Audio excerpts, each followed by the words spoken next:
Assalamualaikum dan selamat sejahtera semua. Apa khabar hari ini? Semoga semua murid-murid sihat dan bersemangat untuk meneruskan pembelajaran kita pada hari ini.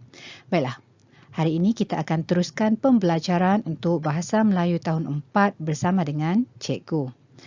Tajuk kita pada hari ini ialah Tempuk Orang Asli dan kemahiran yang kita akan tekankan untuk tajuk kita pada hari ini ialah kemahiran menulis. Sebelum itu, mari kita lihat standard kandungan untuk tajuk kita pada hari ini, iaitu 3.3 menghasilkan penulisan dan standard pembelajaran pula 3.3.2 mengedit dan memurnikan ayat daripada aspek penggunaan imbuhan. Manakala objektif pembelajaran kita pada hari ini, pada akhir pengajaran dan pembelajaran, murid dapat mengedit dan memurnikan ayat dari aspek ejaan, tanda baca dan penggunaan imbuhan. Dan kriteria kejayaan pula, murid berjaya mengedit dan memurnikan ayat dari aspek ejaan, tanda baca dan penggunaan imbuhan dengan betul. Sekarang, kamu boleh buka buku teks pada muka surat 75.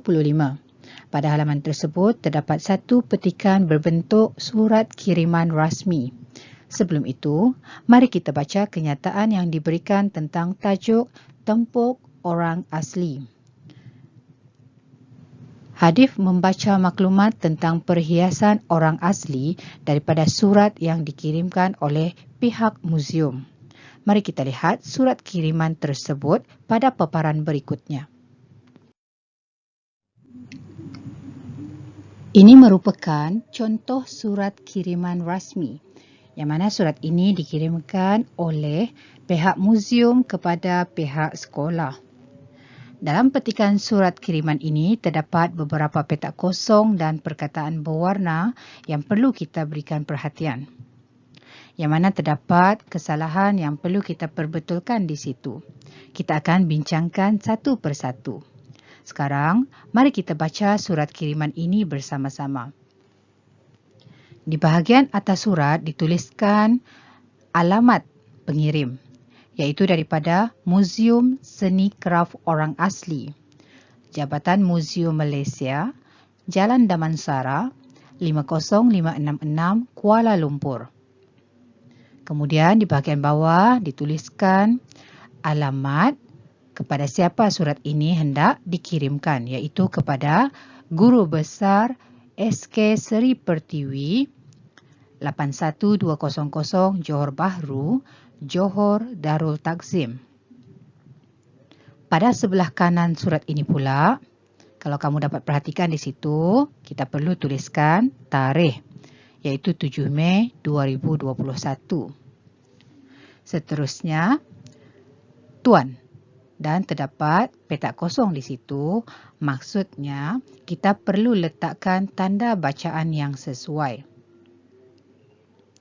Tanda bacaan yang sesuai ialah tanda koma.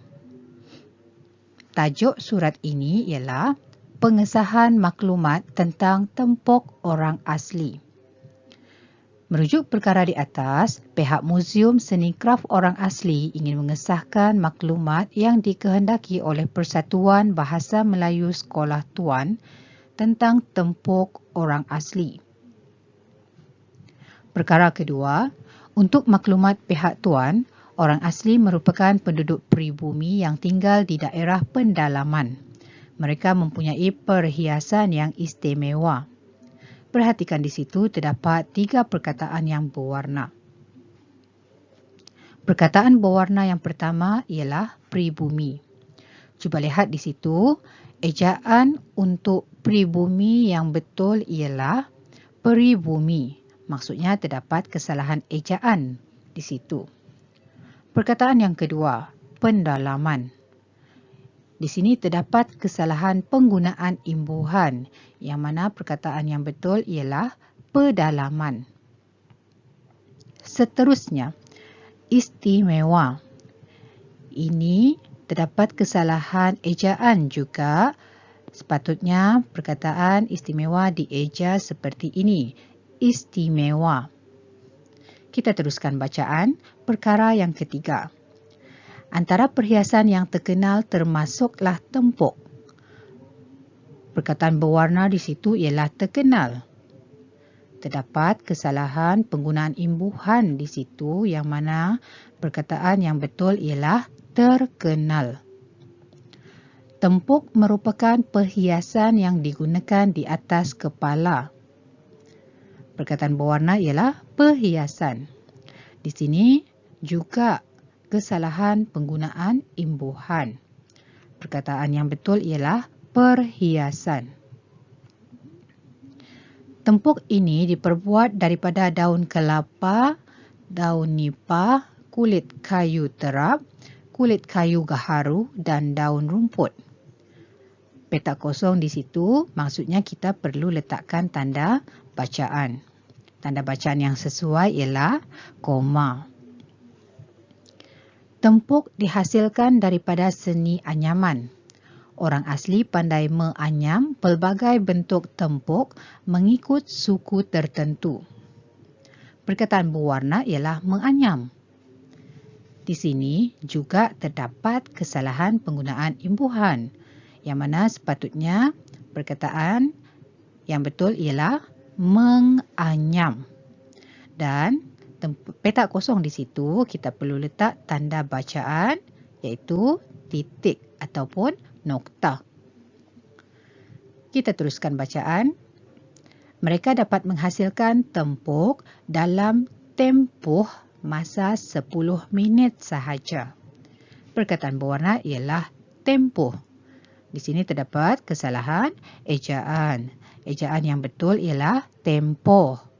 Huruf O di situ, bukannya huruf U. Perkara yang keempat.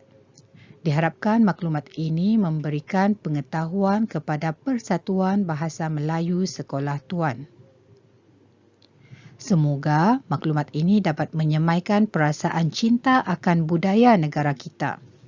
Perkataan berwarna semoga. Ini terdapat kesalahan ejaan, yang mana ejaan yang betul ialah semoga. Sekian, terima kasih. Petak kosong di situ sepatutnya adalah tanda koma. Saya yang menjalankan tugas Asmawi. Asmawi bin Muhammad Yunus, Ketua Muzium Seni Kraf Orang Asli. Baiklah murid-murid, kita telah selesai membincangkan setiap kesalahan yang terdapat di dalam surat kiriman tadi, iaitu dari aspek ejaan, tanda baca dan penggunaan imbuhan. Sekarang, tugasan kamu adalah untuk salin semula petikan surat kiriman rasmi di dalam buku tulis menggunakan perkataan ataupun tanda bacaan yang kita telah bincangkan tadi. Maksudnya kamu kena tuliskan jawapan yang betul. Oleh itu, sekian sahaja pembelajaran kita pada hari ini. Terima kasih atas perhatian yang diberikan. Semoga kamu boleh faham apa yang kita bincangkan pada hari ini, iaitu tentang mengedit ataupun memurnikan ayat dari aspek ejaan, tanda baca dan penggunaan imbuhan pada petikan surat kiriman rasmi tadi. Semoga kita berjumpa lagi pada video yang seterusnya. Bye-bye.